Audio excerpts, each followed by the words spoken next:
પોરબંદરના એકમાત્ર મલ્ટીપ્લેક્સમાં જઈને 7 જેટલા ઇસમો લુખ્ખાગીરી કરતા હતા અને પોલીસને તે અંગેની જાણ થતાં તેઓની અટકાયત કરીને ઓન કેમેરા ફિલ્મ ઉતારી માફી મંગાવવામાં આવી છે। પોરબંદર લોકલ ક્રાઇમ બ્રાન્ચના ઇન્ચાર્જ ઇન્સ્પેક્ટર આર.કે. કાંબરિયાએ જણાવ્યું હતું કે ખાપટ વિસ્તારમાં આવેલા મેરેડિયન મલ્ટીપ્લેક્સ ખાતે તાજેતરમાં 7 જેટલા ઇસમોએ ત્યાંના સ્ટાફ અને સિનેમા માલિક સાથે બોલાચાલી કરી આવારાગીરી આચરી હતી, જેમાં આદિત્યણાના બાયપાસ રોડ પર નવાપરામાં રહેતા રાજા જગા ગુરગુટિયા, રાજદેવસિંહ કારાવદરા, દેવાદિલા કડેગિયા, કરણદેવસિંહ દાસા, આદિત્યણાના વાછડાડાડા ચોકમાં રહેતા યોગેશ્વર ખીમગર અપારનાથી, આદિત્યણાના મેહર સમાજ પાછળ રહેતા કાનાબાલુ મોઢવાણિયા અને આદિત્યણાના બાયપાસ રોડ પર રહેતા હરદીપ છગન ખૂંટી આ 7 ઇસમોની અટકાયત કરીને તેઓની સિનેમા સ્ટાફ અને માલિક પાસે માફી મંગાવવામાં આવી છે અને તેની વિડીયોગ્રાફી પણ કરવામાં આવી હતી।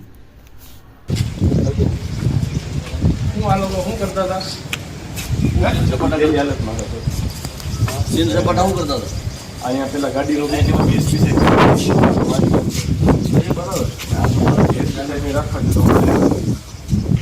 ઉપર ફાંકી લઈ ગયા તો ખાલી ફાંકી કહી દી ને કે આ ભાઈ આવ્યા કે એમાંથી એક આ ભાઈ તો ફાંકી લઈ ગયા જોઈ વિડીયોમાં બતાવ્યું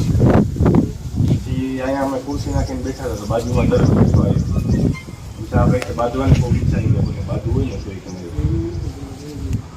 એ માફી માંગી લે એટલે મારી ભૂલ થઈ ગઈ, હવે પછી આવું નહીં કરીએ ભાઈ, બધા માફી માંગો। હા ભાઈ આવ્યો તો પછી આ ભાઈ આવું કઈ હોય તો તરત જ ફોન કરે, હું અહીંયા જતો નાઇટ હતી બીજું હું લેડીઝ ને બધા હતા ને એટલે બીજી વાર એ બધાને ફેમિલીમાં જોવા હોય બધી તકલીફ એક સિનેમા છે એ તમે બંધ કરાવો, માફી માંગો ફરી વખત, અમારી ભૂલ થઈ ગઈ, હવે અમે આવું નહીં કરીએ।